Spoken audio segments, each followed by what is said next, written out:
Assalamualaikum warahmatullahi wabarakatuh. Saya Raudatul Munawi dari kelompok 6 akan menjelaskan pengertian aspek verbal dan nonverbal dalam komunikasi retorika dan pidato informatif. Komunikasi verbal adalah komunikasi yang menggunakan kata-kata, entah lisan maupun tulisan, atau bentuk komunikasi yang menggunakan kata-kata, baik dalam bentuk percakapan maupun tulisan. Dalam komunikasi verbal, bahasa memegang peranan penting. Komunikasi verbal mengandung makna denotatif. Media yang sering dipakai yaitu bahasa, karena bahasa mampu menerjemahkan pikiran seseorang kepada orang lain.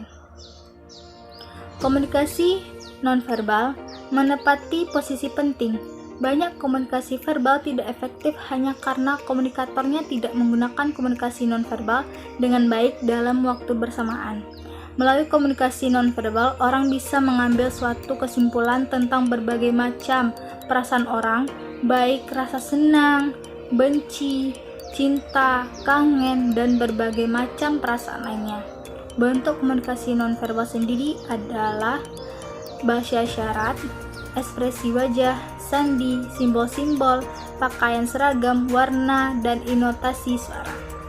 Pidato informatif adalah pidato yang bertujuan untuk menyampaikan informasi kepada publik agar publik menjadi tahu akan sesuatu. Suatu informasi dapat diyakini dengan fakta sebagai alat konkretisasi dalam penyampaiannya. Pidato informatif adalah pidato yang bersifat memberitahu informasi. Metode penulisan pidato informatif dapat dibagi menjadi A. Metode definitif. Pada metode ini, pembicaraan memberikan keterangan singkat yang sudah pasti tentang informasi yang disampaikan kepada publik dengan sejelas-jelasnya. B. Metode uraian. Pada metode ini, pembicaraan memberikan penjelasan tentang informasi yang ingin disampaikan kepada publik untuk dipahami. C. Metode perbandingan. Pada metode ini, pembicaraan memberikan atau menyajikan perbandingan antara fakta sebagai alat konkretisasi dengan informasi yang hendak disampaikan kepada publik sebagai tujuan utama. E. Metode analisis. Metode analisis dapat dibagi menjadi 3, yaitu 1. Analisis bagian, 2. Analisis proses, 3. Analisis kausal. Assalamualaikum warahmatullahi wabarakatuh. Rada akan menjelaskan tentang komunikasi retorika dan pidato informatif menurut beberapa para ahli. Retorika sendiri, menurut Aristoteles, adalah alat-alat persuasi yang tersedia. Baginya, menggunakan semua alat persuasi bukanlah merupakan suap atau penyiksaan, suatu cara yang umum digunakan pada masa Yunani kuno. Berdasarkan pandangan tersebut, berarti retorika adalah hal yang sangat wajar dilakukan, terutama ketika adanya kampanye. Jika dilihat, retorika hampir mirip seperti perencanaan komunikasi. Yang kedua adalah retorika sendiri menurut Dory Wuor Hendrikus. Berarti kesenian untuk berbicara baik yang dicapai berdasarkan bakat alam dan keterampilan teknis. Menurut beliau, retorika membutuhkan sebuah dialektika dan elokutio. Pembicaraan atau orator memiliki peranan yang cukup penting dalam melakukan kampanye, terutama dalam debat hilangnya identitas diri. Yang ketiga adalah menurut Darmojuwono, seorang komunikator harus memiliki rancangan dan sifat retorika agar dapat mencapai maksud dan tujuannya berkomunikasi. Singkatnya, retorika itu adalah sebuah seni berpidato. Berpidato dibutuhkan dalam membangun sebuah argumen atau pendapat di dalam sebuah demonstrasi atau orasi dalam kegiatan lainnya. Yang keempat adalah Ono Eusafana. Little John dalam bukunya menyebutkan bahwa pada awalnya retorika berhubungan dengan persuasi, sehingga retorika adalah seni penyusunan argumen dan pembuatan naskah pidato. Kemudian berkembang sampai meliput proses adjusting ideas to people and people to ideas dalam segala jenis pesan. Fokus dari retorika telah diperluas, bahkan lebih mencakup segala cara manusia dalam menggunakan simbol untuk mempengaruhi lingkungan di sekitarnya dan untuk membangun dunia tempat mereka tinggal. Jalaluddin Rahmat menambahkan bahwa tujuan akhir dari pidato persuasif adalah mempengaruhi manusia. Retorika sering juga disebut seni persuasi, dan persuasi adalah proses mempengaruhi pendapat, sikap dan tindakan orang dengan menggunakan manipulasi 12 psikologi kepribadian. Karena itu, seorang orator perlu mengetahui faktor-faktor yang menentukan kepribadian manusia menurut Jalaluddin Rahmat tahun 2000. Sekian. Assalamualaikum warahmatullahi wabarakatuh. Assalamualaikum warahmatullahi wabarakatuh. Saya Resi Julia Afiza akan menjelaskan tentang dua unsur yang dianggap penting dalam komunikasi verbal. Dua unsur yang dianggap penting dalam komunikasi verbal yakni pertama, bahasa. Bahasa pada dasarnya adalah suatu sistem yang memungkinkan orang berbagi makna dalam komunikasi verbal.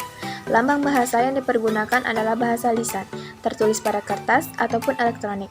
Bahasa suatu bangsa dan suku berasal dari interaksi dan hubungan antara warganya satu sama lain. Dan yang kedua adalah keterbatasan bahasa.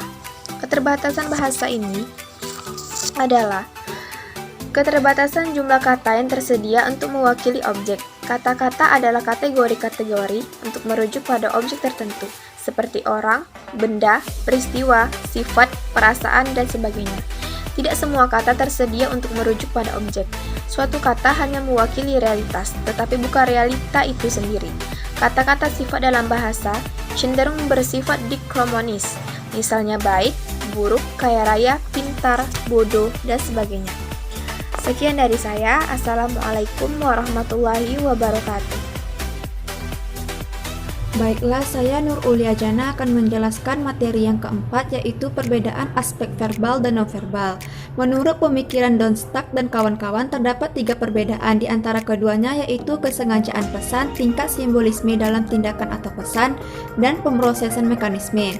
Kesengajaan, satu perbedaan utama antara komunikasi verbal dan nonverbal adalah persepsi mengenai niat.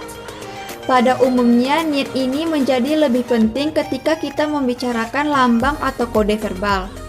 Sebuah pesan verbal adalah komunikasi kalau pesan tersebut pertama dikirimkan oleh sumber dengan sengaja dan yang kedua diterima oleh penerima secara sengaja pula. Komunikasi nonverbal tidak banyak dibatasi oleh niat atau intens tersebut. Persepsi sederhana mengenai niat ini oleh seorang penerima sudah cukup dipertimbangkan menjadi komunikasi nonverbal. Sebab komunikasi nonverbal cenderung kurang dilakukan dengan sengaja dan kurang halus apabila dibandingkan dengan komunikasi verbal. Selain itu, komunikasi nonverbal mengarah pada norma-norma yang berlaku. Sementara niat atau intens tidak terdefinisikan dengan jelas. Misalnya, norma-norma untuk menampilkan fisik. Kita semua berpakaian, namun beberapa Baiklah, saya Muhammad Rozan Zuhairi akan menjelaskan tentang fungsi komunikasi verbal dan nonverbal. Meskipun komunikasi verbal dan nonverbal memiliki perbedaan-perbedaan, namun keduanya dibutuhkan untuk berlangsungnya tindak komunikasi yang efektif. Fungsi dari lambang-lambang verbal maupun nonverbal adalah untuk memproduksi makna yang komunikatif. Fungsi lain dari komunikasi nonverbal adalah mengatur pesan verbal. Pesan-pesan nonverbal berfungsi untuk mengendalikan sebuah interaksi dalam suatu cara yang sesuai dan halus, seperti misalnya anggukan kepala selama percakapan berlangsung. Selain itu, komunikasi nonverbal juga memberikan pendekatan pada pesan verbal, seperti mengacungkan tangan, Dan akhirnya fungsi komunikasi nonverbal adalah pelengkap pesan verbal dengan mengubah pesan verbal seperti tersenyum untuk menunjukkan rasa bahagia kita. Komunikasi nonverbal digunakan untuk memastikan bahwa makna yang sebenarnya dari pesan-pesan verbal dapat dimengerti atau bahkan tidak dapat dipahami. Keduanya, komunikasi verbal dan nonverbal, kurang dapat beroperasi secara terpisah, satu sama lain saling membutuhkan guna mencapai komunikasi yang efektif.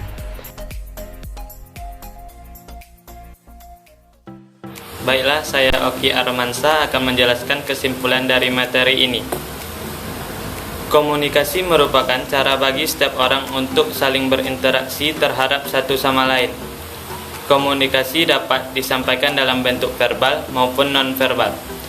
Komunikasi dapat dilakukan oleh siapapun juga. Di dalam dunia pemerintahan, komunikasi sangat diperlukan untuk menjalankan tugas pemerintahan. Komunikasi verbal adalah komunikasi yang menggunakan kata-kata baik lisan maupun tulisan.